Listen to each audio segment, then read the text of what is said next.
Ndoshta Alma, kryeministri dhe qeveria e tij nuk kanë dhënë një përgjigje finale. Pritet një përgjigje finale, se pastaj dua ta lidh edhe me jetën e brendshme politike në përpjekje për të krijuar institucionet, a mos është ky bashkëpunimi me aleat të mundshëm nesër në qeveri një nga pikat më të rëndësishme që duhet të diskutohet dhe të jepet zgjidhje?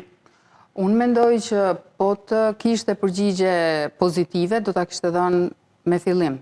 Nuk do të kishte dilema. Fakti që po zvarritet përgjigja, që jepen përgjigje të ndryshme nga zyrtarët e vetëvendosjes, tregon që është një jo.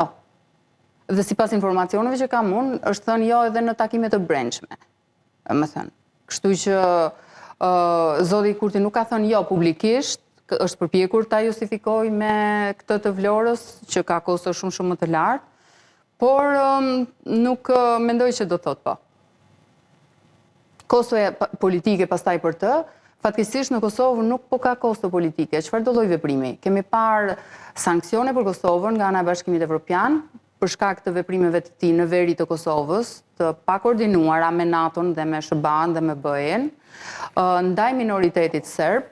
Kjo është një çështje jashtëzakonisht e ndjeshme. Duhet keni parasysh që sot në Prishtinë ambasadat reagojnë vetëm kur kanë të bërë me minoritetet.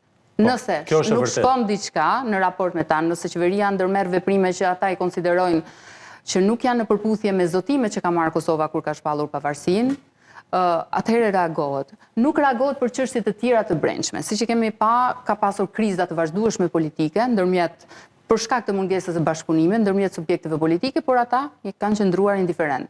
Kur është puna për të ndërmarrë veprime që kanë të bëjnë me sigurinë, me jetën e minoriteteve, me çështje të tilla të ndjeshme, ndëretnike, ata reagojnë. Dhe këto i shohim vazhdimisht. Dhe SBA-ja, prandaj është ka ardhur dhe kjo deklarata, është shumë e pezmatuar, mund të them, në raportin diplomatik me Kosovën, sepse në mënyrë të vazhdueshme zoti Kurti po i sfidon, nuk koordinohet me ta, bën veprime që ata i konsiderojnë... Patëm dhe reagimet në rastin e Ujmanit, edhe pse ishin pikërisht, veprime... ata i konsiderojnë provokime. Shiko, sundimi i ligjit është koncept shumë i gjerë.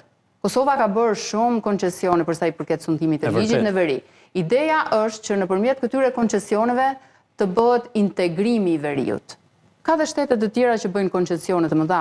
Domethënë nuk respektohet në mënyrë rigoroze ligji, por jepet një hapësirë kohore ose ka pasur dhe ndryshim të vetë ligjeve për t'i akomoduar serbët, sepse interesi më i madh, ka një interes tjetër më të madh, është integrimi i veriut. Dhe ligji, përsa i përket ndërtimeve pa leje, nuk është po respektohet në vende të tjera, më shumë se gjysma e Kosovës ka ndërtime pa leje. Kështu që prandaj konsiderohet si një lloj provokimi, për më tepër, në qofse një proces, një ndërtim pa leje, është në një proces administrativ apo gjyqësor, duhet të pritet, sepse edhe kjo vetë pastaj është sundimi i ligjit. Nuk mund të ndërhysh sa kohë që ka një proces të caktuar. Alma, doja të të pyesja duke qenë se po i afrohemi fundit. Ndërkohë që raportet politike janë këto që ju shpjeguat, për sa i përket raporteve në fushën ushtarake dhe atyre të sigurisë, duket sikur ato janë në nivel shumë të mirë. Ndani dhe ju të njëjtin opinion? Kosovë-SBA. Atëherë, FSK-ja, pra ushtria e Kosovës, është krijuar dhe mirëmbajtur dhe trajnuar nga SBA-ja. Ky është një nga ato sektorët ku SBA-ja trajton në mënyrë të veçantë. Preferenciale. Ka ndërtuar vetë dhe ato raporte vazhdojnë. Vazhdojnë të tilla.